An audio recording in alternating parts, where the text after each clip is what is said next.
আসসালামু আলাইকুম আলী স্যারের অনলাইন কোচিং সবাইকে স্বাগত। আজ আমরা ক্যাপিটাল বাজেটিং এর লেকচার শিটে প্রবলেম 7 করব। ক্যাপিটাল বাজেটিং চ্যাপ্টার এই চ্যাপ্টারটা কিন্তু আপনারা first year second year principles of ফিনান্সেই করা করা। সেখানে যদি আপনি ভালো করে করতে পারেন, আপনাকে থার্ড ইয়ার ম্যানেজমেন্ট অ্যাকাউন্টিং এ সাপোর্ট দিবে, fourth year project management support দিবে। এছাড়াও ক্যাপিটাল বাজেটিং এর যে বেসিকটা ওইটার আলোকে অন্যান্য ইয়ারের বিভিন্ন বইয়ের বিভিন্ন ধরনের অঙ্ক পারা যায়। আজকে আমরা ক্যাপিটাল বাজেটিং এর একটা জটিল অঙ্ক নিয়ে আলোচনা করব। জটিল বলতে আহ দেখতে তো সাধারণ অঙ্কের মতোই হয়, কিন্তু কিছু ছোট ছোট জিনিসের পরিবর্তন করে দেওয়ার ফলে অঙ্কের নিয়ম নীতি অনেক পরিবর্তন হয়ে যায়। যেমন ধরেন, যারা ধরে নেন উদাহরণস্বরূপ, আপনি ফার্স্ট ইয়ারে ক্যাপিটাল বাজেটিং করে আসছেন, এখন থার্ড ইয়ারে বা ফোর্থ ইয়ারে পড়তেছেন। এখানে একটা ছোট, এই সবগুলো অঙ্কের মাঝে একটা ছোট্ট একটা তথ্য দিয়ে দিছে, ওয়ার্কিং ক্যাপিটাল। এই ওয়ার্কিং ক্যাপিটাল দেওয়ার ফলে আমাদের যে পানির মতো সহজ একটা সূত্র ছিল, এআরআর, ওই এআরআর এর নাম্বারটা আপনার পাবেন না আপনি। রিটার্ন আরও এর নাম্বারটা আপনি পাবেন না, পিভিপির নাম্বারটা পাবেন না ভালো করে, এনপিভির নাম্বারটা পাবেন না। পুরো সম্পূর্ণ অঙ্কটাই কাটা হয়ে যাবে যদি আপনার এই একটা ওয়ার্কিং ক্যাপিটালের ইউজ আপনি না জানেন, এটার ইউজটা না জানলে। তো এই ছোটখাটো জিনিস যদি প্রশ্নে চলে আসে আর আপনি যদি ভালো করে না করতে পারেন, তাহলে কি হবে? আপনার এত সহজ চ্যাপ্টার থেকে যখন পরীক্ষায় প্রশ্ন আসবে, নাম্বারটা পাবেন না ভালো করে। আচ্ছা, যাই হোক, ক্লাসে ডিটেলস আলোচনা করব, আপনারা একটু কষ্ট করে শেয়ার করবেন যাতে অন্যরাও আপনার এই ক্লাসটা দেখে উপকার পায়। আমি একটু শেয়ার করে রাখি যাতে আপনারা পরবর্তীতে এই ক্লাসটা দেখে নিতে পারেন, কারণ আমার এখানে পড়ার সবচেয়ে বড় সুবিধা হলো ক্লাসগুলো রেকর্ড থাকে, যখন মন চায় তখন দেখা যায়। আপনারা আপনাদের প্রিয় বন্ধু বান্ধবের জন্য শেয়ার করতে পারেন, মেনশন করতে পারেন, তারাও এই ক্লাসগুলো দেখে উপকার পাবে ইনশাল্লাহ। এখানে প্রশ্নে বলতেছে, Abdullah enterprise is considering a new project line, the details of investment proposal are following. Abdullah enterprise আপনার নতুন একটা প্রোডাক্ট নিয়ে কাজ করতেছে। তার যে বিনিয়োগ করতে হবে 1 লাখ টাকা। ধরেন সে একটা ফটোকপি মেশিন কিনলো 1 লাখ টাকা দিয়ে। মেশিনটা 5 বছর চলবে, পরে 5 বছর পরে স্ক্রল ভ্যালু মানে 10,000 টাকায় ভাঙায় দোকানে বিক্রি করে দিবে। ওয়ার্কিং ক্যাপিটাল 20,000 টাকা। এই 20,000 টাকা কি জিনিস এটা তো আপনাদের অনেকে জানা নাই, আমি এখন বলে দিচ্ছি। 20,000 টাকা এরকম, মেশিনটা কিনে দোকানে বসায় রাখলেই হবে না।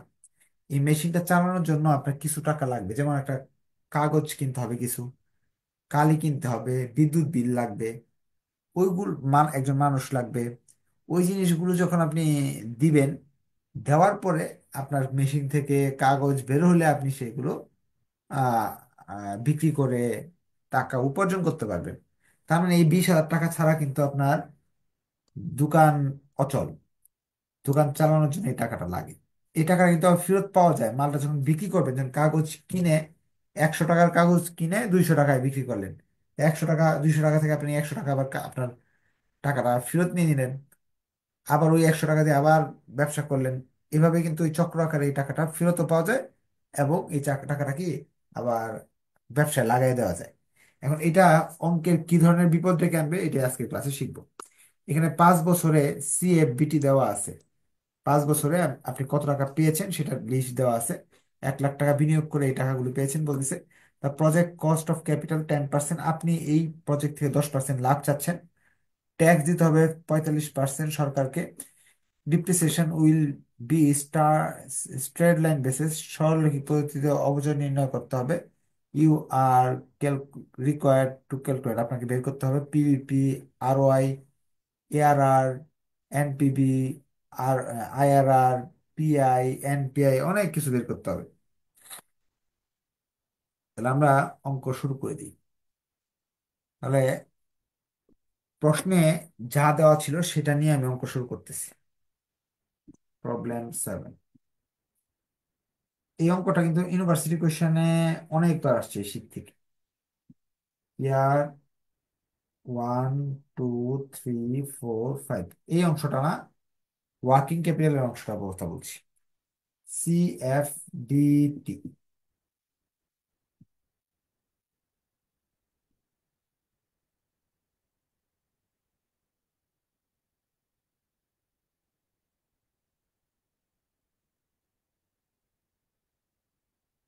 এতটুকু দেওয়া আছে প্রশ্নে। এখন আমাদের করতে বলছে, প্রথমে বলছে পিবিপি করো, একটা বলছে পিবিপি বের করো। এটা করার জন্য আমাকে যেটাই বের করতে বলুক না কেন, CFAT পর্যন্ত আপনার যেতে হবে ঘর করে। 7টা ঘর আপনাকে করতে হবে, যেটাই 4টা কেন। 1, 2, 3, 4, 5, 6, 7। এই ঘরের নাম হলো ডিপ্রিসিয়েশন। আগের যারা ক্লাস করছেন তারা সবাই জানেন ডিপ্রিসিয়েশন আমাকে ওয়ার্কিং করে বের করে নিতে হবে। ডিপ্রিসিয়েশন সমান সমান cost minus SB by life.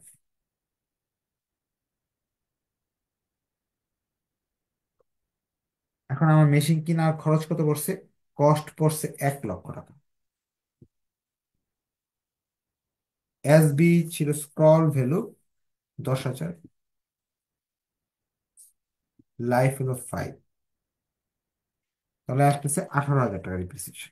আপনাকে একটা জিনিস এখানে একটু লক্ষ্য রাখবেন, অবচয় বের করার ক্ষেত্রে স্ক্রল ভ্যালু আর কস্ট কাজে আসলো, কিন্তু এইটা কাজে আসলো না। কোনটা জিনিসটা কাজে আসলো না? এই ওয়ার্কিং ক্যাপিটাল জিনিসটা কাজে আসলো না। এই দুইটা জিনিস কাজে আসলো। 1 লাখ টাকা দিয়ে মেশিন কিনছেন, আউটলে যে টাকা গেল আর 10,000 টাকা ফেরত পাবেন। এরপর এই জায়গায় ইবিটি লিখবো। ইবিটি মানে এটা থেকে বাদ।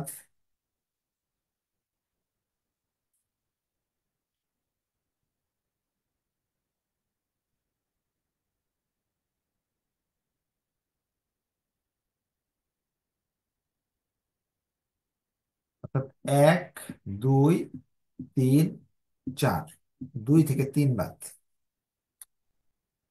কেন আমি এগুলো করতেছি?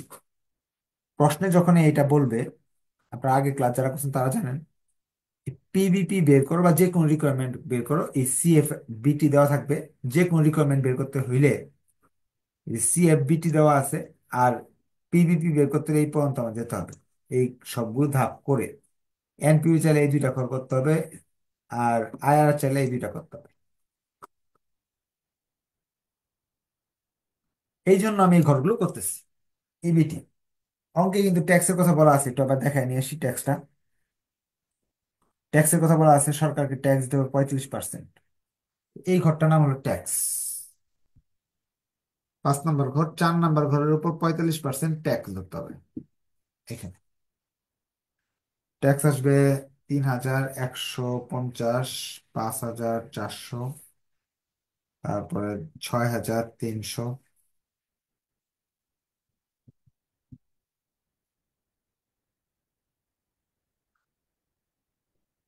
এরপর এই জায়গায় EAT 6 নম্বর ঘর সমান সমান 4 - 5, এটা থেকে বাদ দিলে এটা আসবে।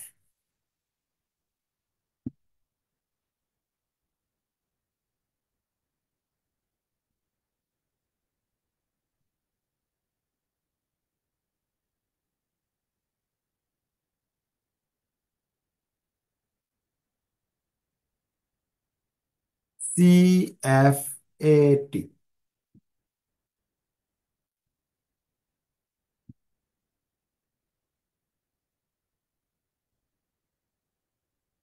3+6।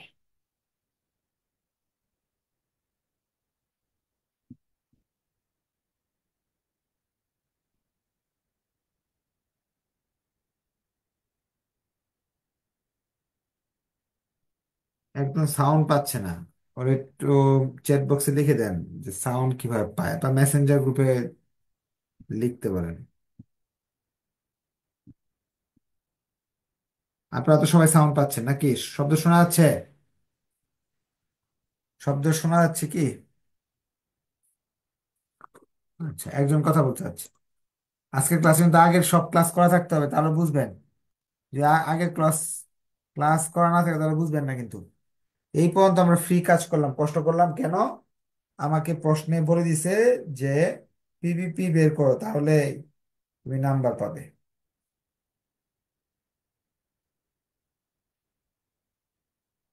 এখন আমরা চলে যাচ্ছি পরের অংশে।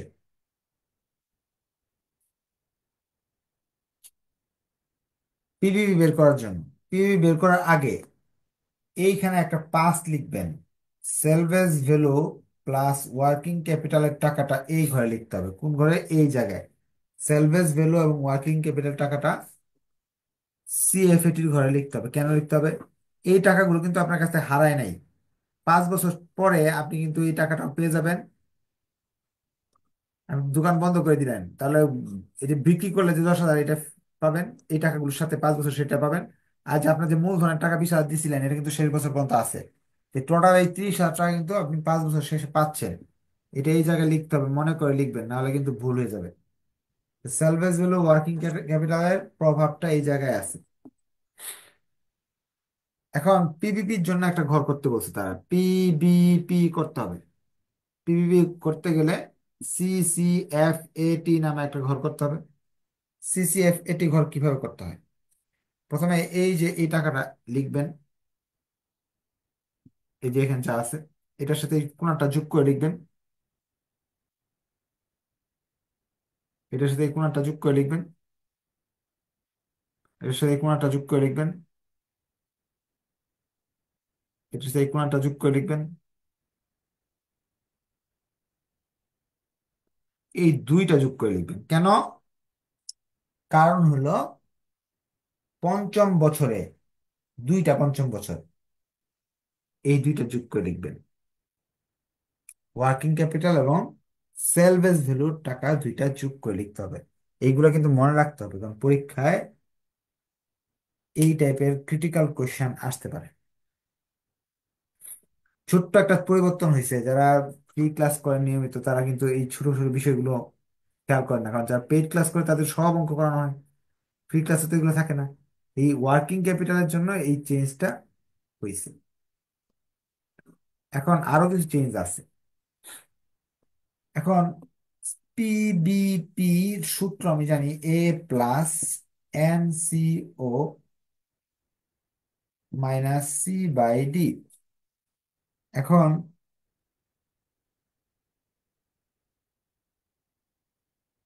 এই যে N C O C by D, এটা যে আমরা করলাম, এ কোনটা, এনসিও কোনটা, এনসিওটা আগে বের করে নিই। হ্যাঁ, এনসিও শব্দের অর্থ বিনিয়োগ। আপনারা দেখেন তো, এই ব্যবসায়, এই ব্যবসায় বিনিয়োগ কত টাকা বলতে পারবেন কেউ? এই যে আপনি ফটোকপি মেশিন দিতে গিয়ে আপনার পকেট থেকে কত গেল?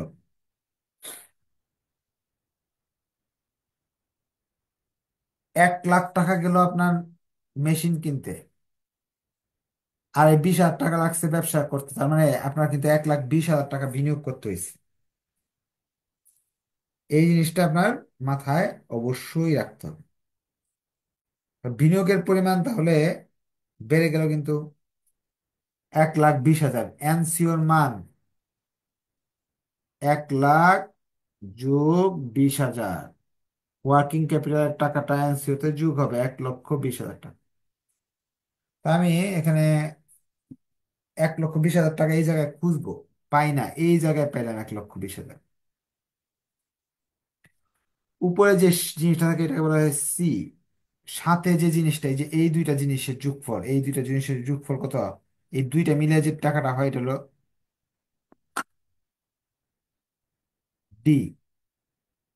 এটার সাথে যে টাকাটা থাকে, এই দুইটা জিনিস যোগ করে তো এখানে আসছে, এই দুইটা মিলে হলো ডি। সি এর যা প্রথম যে সংখ্যাটা থাকে এটা হলো এ। এর মান হলো 4। এন সি হলো 1,20,000। সি এর মান হলো 99,500। ডি এর মান কিন্তু দুইটা মিলায় ডি, 30,100 যোগ 30,000 মানে 60,000। এখন ক্যালকুলেশনটা একটু আপনারা করেন। কত আসে? ক্যালকুলেশনটা আপনারা সবাই করে একটু কমেন্টে বলে দেন এত আসছে। আমি নেক্সট অঙ্কে চলে যাই।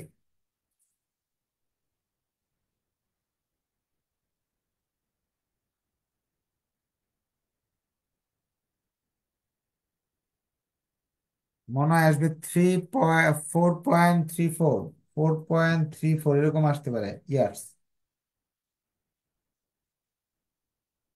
তাহলে আপনারা এই ওয়ার্কিং ক্যাপিটাল দেওয়া থাকলে আমাদের এই কি করতে হবে সেটা কিন্তু মোটামুটি ধারণা পেয়ে যাওয়ার কথা আপনাদের, হ্যাঁ। আমরা তাহলে নেক্সট অঙ্কে চলে যাচ্ছি। আমাদের পিভিপির কি সমস্যাটা বুঝে গেলাম। এখন আমাকে এ আর আর পরে চাইলো এ আর আর 2 নাম্বার রিকোয়ারমেন্ট বললো এ আর আর বের করো। যখন এখানে ক্লাস করতে আসছে সবাইকে আমি বলছি সূত্র হলো এভারেজ ই এ টি এভারেজ এন সি ও, অর্থাৎ ইএটির যে টাকাটা আসে টোটাল ইএটি, টোটাল ইএটি আসে ধরেন আপনার 39,600। এই 39,600 কে ভাগ দিতে হবে 5 দিয়ে, 5 বছর অঙ্ক। আর এটাকে ভাগ দিতে হয়, এখানে যে বিনিয়োগ আছে 1,20,000 এনসিও, এটা ভাগ দিতে হয় 2 দিয়ে। সবার প্রশ্ন স্যার এই 2 কেন, 2 কেন, 2 কেন? আমি বলছিলাম 7 নাম্বার ক্লাস পর্যন্ত অনেকগুলো ক্লাস করলে 2-এর ইতিহাস বুঝতে পারবেন। এই 2-এর ইতিহাস হলো, এটা একটা সূত্র আছে, এভারেজ ইনভেস্টমেন্টের সূত্র। এভারেজ ইনভেস্টমেন্টের সূত্র হইল নেট ওয়ার্কিং ক্যাপিটাল লিখে ফেলেন। ওয়ার্কিং ক্যাপিটাল, ওয়ার্কিং ক্যাপিটাল যোগ ইনভেস্টমেন্ট বা এনসিও ইনভেস্টমেন্ট যোগ এসবি ভাগ 2।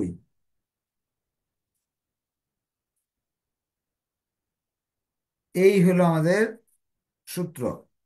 এই সূত্রে দেখবেন কি আমাদের যখন এইগুলা না থাকে, যে সেলভেজ ভ্যালু এবং ওয়ার্কিং ক্যাপিটাল এই দুইটা জিনিস যখন না থাকে তখন শুধু এটা জিরো, এটা জিরো থাকে, এনসিও ভাগ 2। এই জন্য আমরা এনসিও কে 2 দিয়ে ভাগ করি। এইটা যদি জিরো হয়, এটা যদি জিরো হয়, তাহলে আমাদের কি করতে হয়?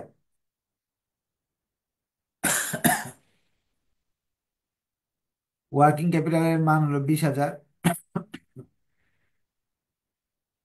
ইনভেস্টমেন্টের মান হলো, এই যে ইনভেস্টমেন্ট লেখেন এখানে, ইনভেস্টমেন্ট হলো 1 লাখ, সেলভেজ ভ্যালু হলো আপনার 10,000 ভাগ 2। ক্যালকুলেশন করলে আসতেছে উপরে থাকে 1,10,000, 2 দিয়ে ভাগ করলাম, 20,000 যোগ করলাম 75,000। এইখানে আসতেছে 75,000 গুণ 100, আনসার চলে আসবে 10.56%। ওয়ার্কিং ক্যাপিটালের ফলে কি ধরনের সমস্যা হতে পারে এটা আমরা এখান থেকে শিখে নিলাম। এখন আপনাদের এই এই সূত্রটা বইতে আবার দেখবেন, এই সূত্রটাই আপনার বইতে দেখবেন অন্যভাবে করা আছে, এইভাবে লেখা আছে, এইভাবে আমি সূত্র লিখে দিচ্ছি। এভারেস্ট ইনভেস্টমেন্ট, এভারেজ ইনভেস্টমেন্ট লেখা এভাবে। কোনো কোয়েশ্চেন থাকলে কোয়েশ্চেন করতে পারেন। WC plus SV plus cost minus SB by 2। এখন এইভাবে করে দেখি, 20,000 যোগ 10,000 যোগ 1 লাখ বিয়োগ 10,000 ভাগ 2। ক্যালকুলেশন করে দেখবেন 75,000 আসে। তার মানে এই সূত্র আর এই সূত্র সেম সূত্র। যেটা আপনার সুবিধা এটাই করবেন। অনেকে আমাকে মেসেজ দিয়ে ডিস্টার্ব করে, স্যার আপনি এটা করাই দিচ্ছেন, বইয়ে তো ওইটা করা, মানে আপনারটা ভুল না বইয়েরটা ভুল? কোনোটাই ভুল না, দুইটাই সঠিক। তাহলে আমরা এটা শিখলাম, এটা শিখলাম। ও সরি, এআরআর করছি, কিন্তু আর ওয়াই করি নাই। আর ওয়াই করতে গেলে আমাদের কোনো ঝামেলা নাই। আর ওয়াই তে তো এভারেজ নাই। সো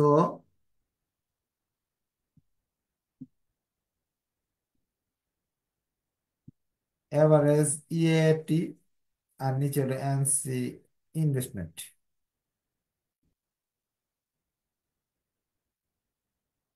শুধু ইনভেস্টমেন্ট বা এনসিও।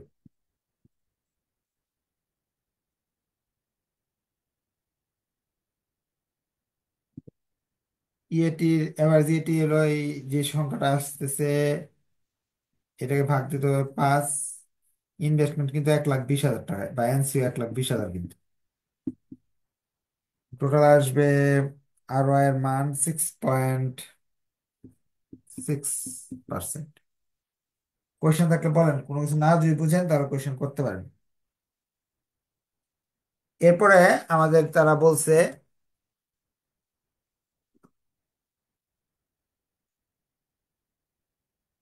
এনপিভি বের করো, আইআরআর বের করো, এনপিআই বের করো, পিআই বের করো, এগুলো আপনারা পারবেন।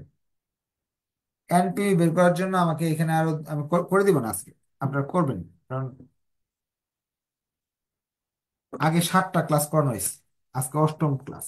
এনপিভির জন্য দুইটা ঘর করতে হবে, একটা হলো পিভি আর ডিএফ। ডিএফ আর পিভি। ডিএফ বের করার জন্য, 7 নাম্বার ঘর বের করার জন্য 1/1 প্লাস এনপিভির জন্য একটা রেট দেওয়া আছে। একটা রেট দেওয়া আছে যে 10%।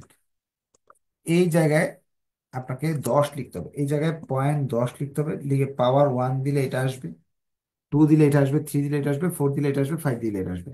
এটা যদি আপনি না বুঝেন, তা আপনার কি করণীয়? আগের ক্লাস সবগুলো বসে বসে করা দরকার, করবেন, করে এটা বের করবেন। এইটার সঙ্গে এই যে এই যে এটা হলো 7, 8 নাম্বার ঘর। এটা তো মানে এটা হলো 7 না, এটা হলো, এটা 8, এটা 9, আর এটা 10। 10 সমান সমান 7 গুণ 9। তাহলে এই মানগুলো আসবে, আসবে, আসবে, আসবে, আসলো, আসলো। যোগফল টিপিবি বলা হয় যোগকে। যোগফল আসবে 10% হিসাব করে, যোগফল আসবে 1,15,000, 1,15,485। এখন এই জায়গায় লিখবেন NPV, TPV minus NCO, 1,15,485 minus NCO হলো 1,00,000, 1,5,485। এইটা আসবে এনপিভি। আপনারা কি এটা পারবেন না একা একা?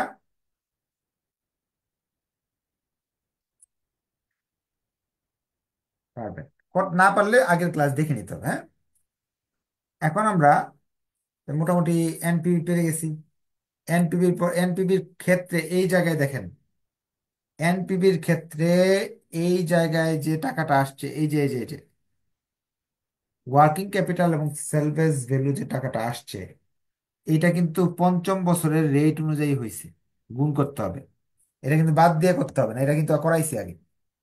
সেলভেজ ভ্যালু থাকলে এই জায়গায় যে 5ম বছরের ডিএফ এর সাথে গুণ করে এখানে টাকা আসবে, আসার পরে যোগ করে নামাতে হবে।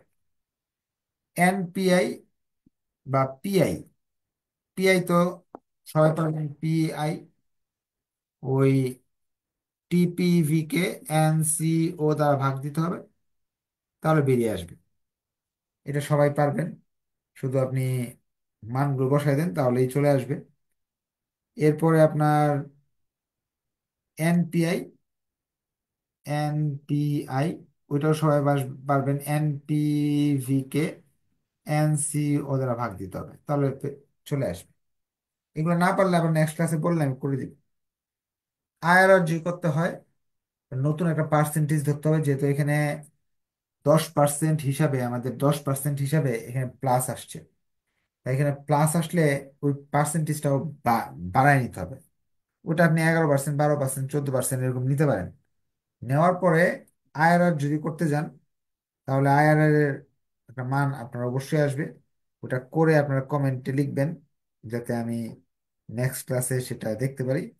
না পারলে আমি নেক্সট ক্লাসে করে দিব, হ্যাঁ।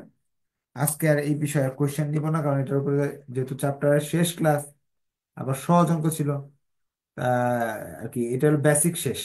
এরপরে যেগুলো আছে জটিল, এরপর যেগুলো আছে জটিল থেকে জটিলতম অঙ্ক, সেগুলো আমরা নেক্সট ক্লাসগুলোতে শিখবো। এগুলো এগুলো বেশি একটা আসে না পরীক্ষায়, কিন্তু বইয়ে যেহেতু আছে এই নিয়মগুলো আমি করাবো আবার, হ্যাঁ। আবার এই যে এখানে একটা অঙ্ক আছে এই রিলেটেড, যেটা করালাম না আজকে, এটা রিলেটেড আরেকটা অঙ্ক আছে, এটার মধ্যে এনপিভি এবং আইআরআর বের করার কথা বলা হয়েছে। আমি নেক্সট ক্লাসে এটা যখন করাবো, এনপিভি এবং আইআরআর শুধু করাবো, পিভিপি ওইখানে আর এআরআর এগুলো করাবো না, হ্যাঁ।